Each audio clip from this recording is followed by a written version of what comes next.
Hello, everyone. This is JVL here with my best friend, Sarah Longwell of the Bulwark. Sarah, it's Monday. We're together again. It's great. And you wanted to talk about Matt Yglesias and a piece he has now out about liberals being a bunch of ninnies who are over worrying because what really matters is the Senate. Is that a fair characterization? I would dispute your characterization. Okay. And, Sorry. Go ahead. If it's possible for you to put whatever. I mean, the first 9 paragraphs are about how the liberals are like, I don't like to warn things because it's counterproductive and everybody's over alarmed. But before you give your own thing about for whatever you feel about Iglesias, I think I liked. He's got a piece this morning on Slow Boring about the importance of thinking about winning the Senate. Now he does set it up. With it's an amazing insight that the Senate is important.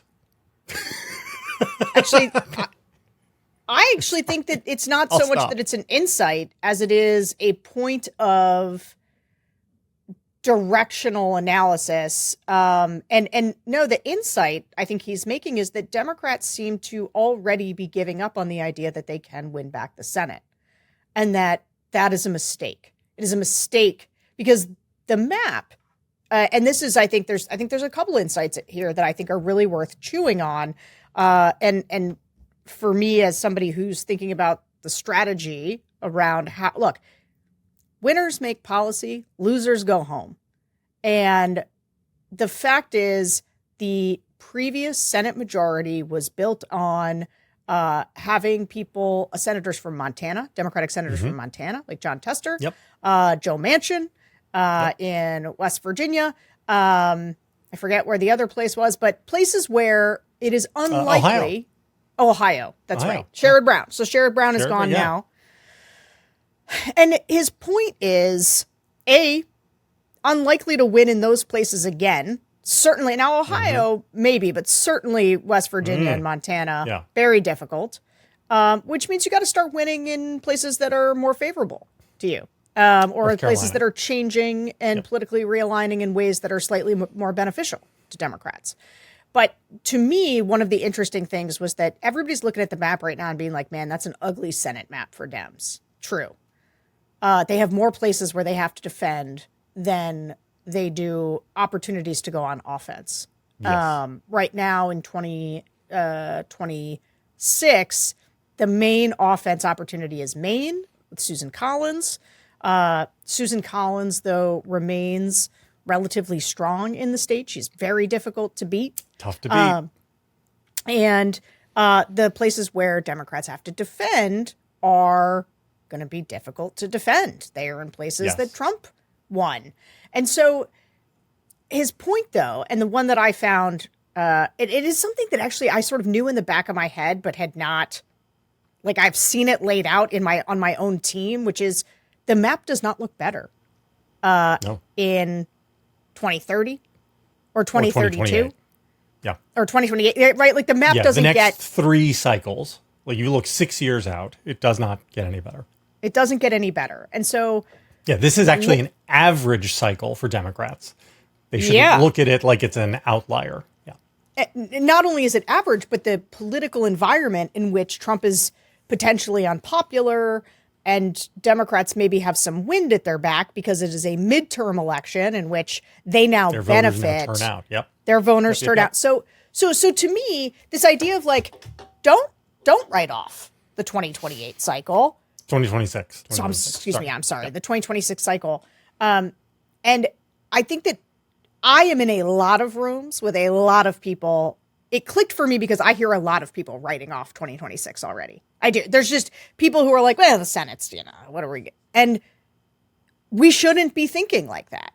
And one of the things, so I think, and I don't want to put words in your mouth, but you're objecting to some of the throat clearing at the front of the piece in which he's saying, he gets asked why he's focusing so much on basically like finding centrist candidates and not enough on sort of sounding the alarm about Donald Trump. And I think he makes a perfectly fair argument that people's level of alarm may or may not be particularly helpful, like in just making people more like wigged out, and that actually channeling people's energy toward real strategic goals of how do you win the Senate in 2028 is like a good exercise. It's like an important thing to do. Like people are caught up right now in these fights between sort of centrism and progressives and whatever. And like, what's gonna focus the mind is the idea of like, how do you win in 2028? I'm sorry, 2026. I keep doing that. Both though. I'd prefer to win in both. You know why? Because you're dying to get to 2028. Because you can't believe we have 3 more years. I know. It's true. Your mind rebels against it. What were your objections to that? I mean, I just think it's all obvious. Like, yes, the map is bad. Yes, the map will continue to be mad. This is because of the geographic distribution of the parties. Newsflash, film at 11, right? And there's one thing sort of buried in here, which I think is worth talking about. The rest of it is silly. But Democrats, what I do believe Democrats need to do is national Democrats need to make peace with the idea that the party has to have room for people who don't look like them, for John testers, right? And that more than like make room for it, they've got to go out and recruit people like that to run. And you can't, like, God knows, I have done my share of dunking on Alyssa Slotkin, but also Alyssa Slotkin's got to do what she's got to do, right? She's got to do what she's got to do to win in Michigan. And I think the national party needs to be not just understanding, but supportive and encouraging of that. Now, this is a thing that national parties never do. Like, the National Republican Party always viewed Larry Hogan as a rhino, right? I mean, this is, national parties are not great at that. Not always. I mean, only post-Trump did they view Larry Hogan as a rhino. Yeah, but I mean, there were always Republicans who were like winning in bluish states who the Republican Party would. I mean, this is the whole Ted Cruz purity thing. You know what they used to be called? Tell me. Likely candidates for president. Yeah, I mean, maybe. I do have a couple big picture disagreements, though. The first is that Matt Yglesias has always underplayed the threat of Donald Trump. Matt Yglesias in 2016 wrote that Rubio was far worse than Donald Trump. I don't know if you remember that. Like, I don't, because I discount anybody who said that Ron DeSantis was worse than Donald. Anybody who says any of the sort of, even though, now look, I didn't care for Ron DeSantis one little bit, but he is worse than your average Republican used to be because he's very Trumpy now in order to break through. So he sucks. But the idea that he is less, Donald Trump was always going to break the basics, rule of law, these other things that these other guys weren't going to do. And he said that Rubio was worse than Trump. Okay.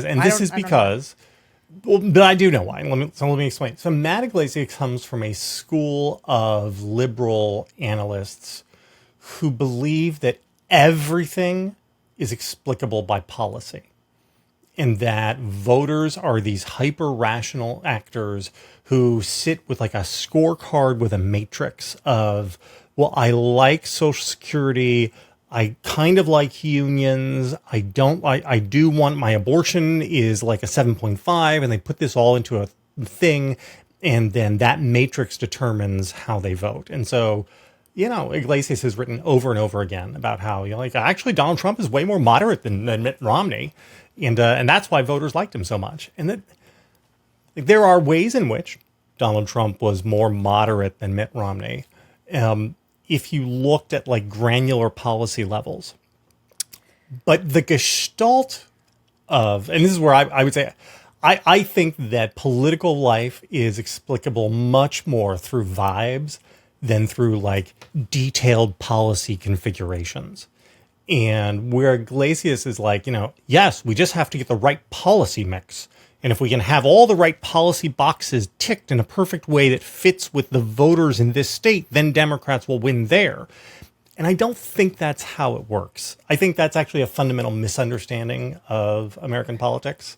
I would too if I thought that's what Iglesias actually said. I personally, this is what he over and over. This is what he's been writing for like a decade. Okay, well, I read him a lot, and like actually, to me, he's making what is a pragmatic case I agree that he thinks about policy. Look, he's a policy guy, and so he talks about policy and how that can help Democrats win. Look, hey fam, it's JVL. This is the secret show that Sarah Longwell, my best friend in the entire world, and I do every Friday, and now on Mondays too. It's a very special bonus extra secret show. We're just two best friends talking about the absolute end of democracy in America. I mean, what could be more fun than that? If you want to hear the rest of the show, though, gotta subscribe. Come and support us at the Bulwark. We're all in this together.